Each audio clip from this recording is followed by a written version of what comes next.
नमस्कार विद्यार्थी मित्रांनो, पुन्हा एकदा सर्वांचे स्वागत आहे मराठी सक्सेस की फॉर या यूट्यूब चॅनलवर।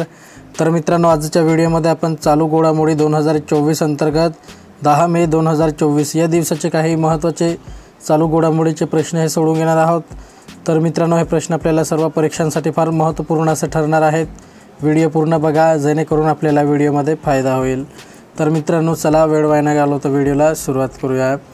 तर मित्रांनो, या ठिकाणी पहिला प्रश्न आहे, भारत नायजेरिया संयुक्त व्यापार समितीचे दुसरे अधिवेशन हे कोठे झाले आहे? तर मित्रांनो, महत्त्वाचा प्रश्न आहे। खाली आपल्याला 4 पर्याय हे दिलेले आहेत। तर मित्रांनो, याचं जे योग्य उत्तर राहील ते पर्याय 2 अबुजा। तर मित्रांनो, भारत नायजेरिया संयुक्त व्यापार समितीचे दुसरे अधिवेशन हे अबुजा येथे झाले आहे। पुढचा प्रश्न आहे, प्रश्न क्रमांक 2, कोणत्या बँकेने आपल्या व्यावसायिक वाहन ग्राहकांना आणि डीलरशिपसाठी वित्तपुरवठा उपाय प्रदान करण्यासाठी टाटा मोटर्ससोबत भागीदारी केली आहे? तर मित्रांनो, महत्त्वाचा प्रश्न आहे। तर याचं जे योग्य उत्तर राहील ते आहे पर्याय 3 दक्षिण भारतीय बँक। पुढचा प्रश्न आहे, प्रश्न क्रमांक 3, भारतात बालविवाह प्रतिबंध कायदा केव्हा लागू करण्यात आला आहे?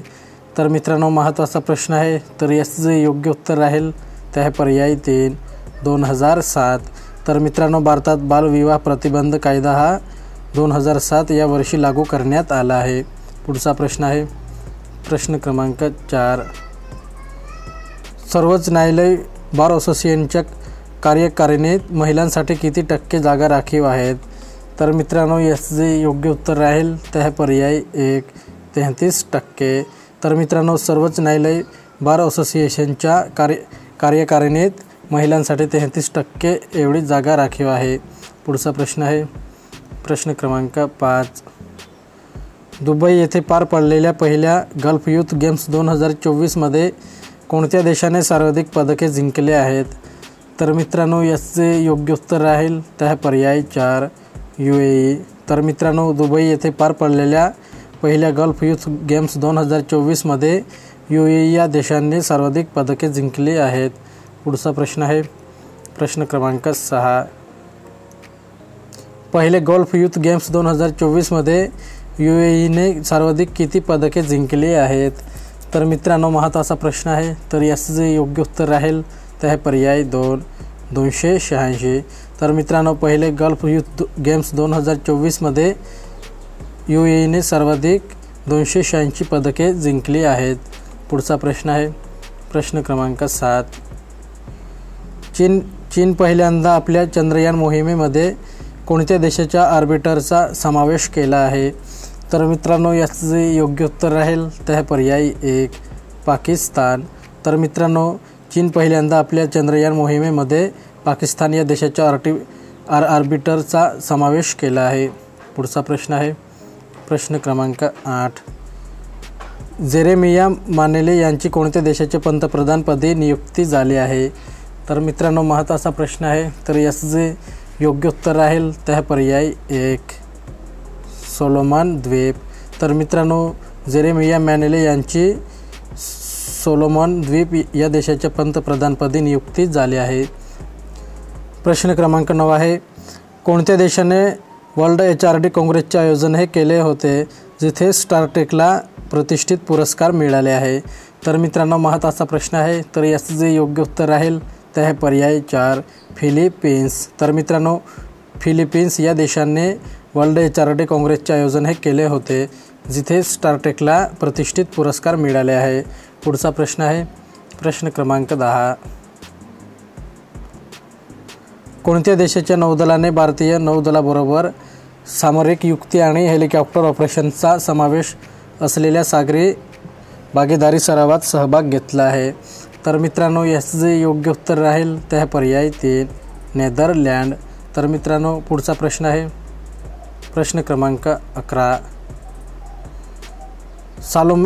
सालोमन बेटांचे नवे पंतप्रधान म्हणून कोणाची निवड करण्यात आली आहे? तर मित्रांनो, याचं जे योग्य उत्तर राहील ते आहे पर्याय 1 यिर्मया मानेले। पुढचा प्रश्न आहे, प्रश्न क्रमांक 12, HDFC बँकेनंतर कोणती बँक ही अलीकडेच बाजार मूल्यानुसार शीर्ष 5 कंपन्यांच्या लीगमध्ये सामील झाली आहे। तर मित्रांनो महत्त्वाचा प्रश्न आहे, तर याचं जे योग्य उत्तर राहील ते आहे पर्याय 4 ICICI बँक। तर मित्रांनो HDFC नंतर ICICI बँक अलीकडेच बाजार मूल्यानुसार शीर्ष 5 कंपन्यांच्या लीगमध्ये सामील झाले आहे। प्रश्न क्रमांक 13 आहे, कोणत्या देशाने भारताने दावा केलेल्या विवादित प्रदेशांसह 100 रुपयांची नवीन नोट चलनात आणण्याची योजना जाहीर केली आहे? तर मित्रांनो महत्त्वाचा प्रश्न आहे, तर याचं जे योग्य उत्तर राहील ते आहे पर्याय 3 नेपाळ। तर मित्रांनो नेपाळ या देशाने भारताने दावा केलेल्या विवादित प्रदेशांसह 100 रुपयांची नवीन नोट चलनात आणण्याची योजना जाहीर केली आहे। पुढचा प्रश्न आहे प्रश्न क्रमांक 14, युनिसेफ इंडियाचे राष्ट्रीय राजदूत म्हणून कोणाची नियुक्ती करण्यात आली आहे? तर मित्रांनो याचं जे योग्य उत्तर राहील ते आहे पर्याय 4 करीना कपूर खान। तर मित्रांनो युनिसेफ इंडियाचे राष्ट्रीय राजदूत म्हणून करीना कपूर खान यांची नियुक्ती करण्यात आली आहे। पुढचा प्रश्न आहे प्रश्न क्रमांक 15, भारत आणि कोणता देश वर्धित व्यापारासाठी त्यांच्या पेमेंट सिस्टमला एकत्रित करत आहे? तर मित्रांनो याचं जे योग्य उत्तर राहील ते आहे पर्याय 1 गाना। तर मित्रांनो भारत आणि गाना हा देश वर्धित व्यापारासाठी त्यांच्या पेमेंट सिस्टमला एकत्रित करत आहे। तर मित्रांनो आपला व्हिडिओ कंप्लीट झालेला आहे। व्हिडिओ आवडला असेल तर व्हिडिओला नक्की लाईक करा आणि असेच नवनवीन व्हिडिओ पाहण्यासाठी चॅनलला सुद्धा सबस्क्राईब करून घ्या। तर मित्रांनो चला पुढच्या नवीन व्हिडिओसोबत भेटूयात।